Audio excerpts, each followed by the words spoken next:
2016 সালে যাত্রা শুরু করে জিও টেলিকম কোম্পানি সাশ্রয়ী মূল্যে ইন্টারনেট ও টেলিকম সুবিধা দিয়ে অল্প সময়ের মধ্যেই ভারতের টেলিযোগাযোগ বাজারে বড় পরিবর্তন আনে তারা। মাত্র 10 বছরেই গ্রাহক সংখ্যা ছাড়িয়ে যায় 50 কোটি।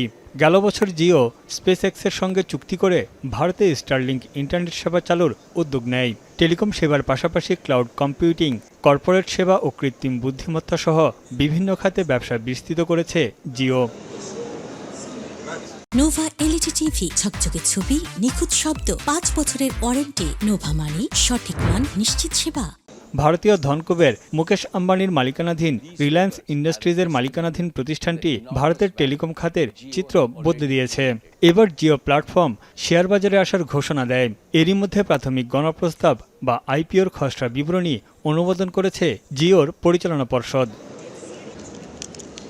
এই প্রাথমিক গণপ্রস্তাবের মাধ্যমে শেয়ার বাজার থেকে প্রায় 400 কোটি মার্কিন ডলার তোলার লক্ষ্য নিয়েছে কোম্পানিটি। ভারতের ইতিহাসে সবচেয়ে বড় আইপিও হতে যাচ্ছে। বিশ্লেষকদের মতে ভারতের শেয়ার বাজারে কয়েক মাসের অস্থিরতায় নতুন এই শেয়ার ইস্যু নিয়ে বিনিয়োগকারীদের আগ্রহ যাচাইয়ে জিওর তালিকাভুক্তি গুরুত্বপূর্ণ পরীক্ষা হিসেবে দেখা হচ্ছে। এর মধ্য দিয়ে সাম্প্রতিক মন্দা কাটিয়ে আস্থা ফিরতে পারে ভারতের শেয়ার বাজারে। প্রতিষ্ঠানটির কর্ণধার মুকেশ আম্বানি বলেন, জিওর এই তালিকাভুক্তি থেকে বিশ্ববাসী দেখবে ভারত বিশ্বমানের প্রযুক্তি কোম্পানি গড়ে তুলতে সক্ষম।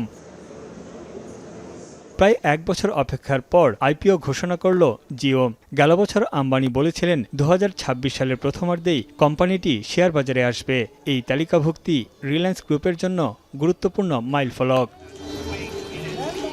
তানভীর জনি, এখন বিশ্ব।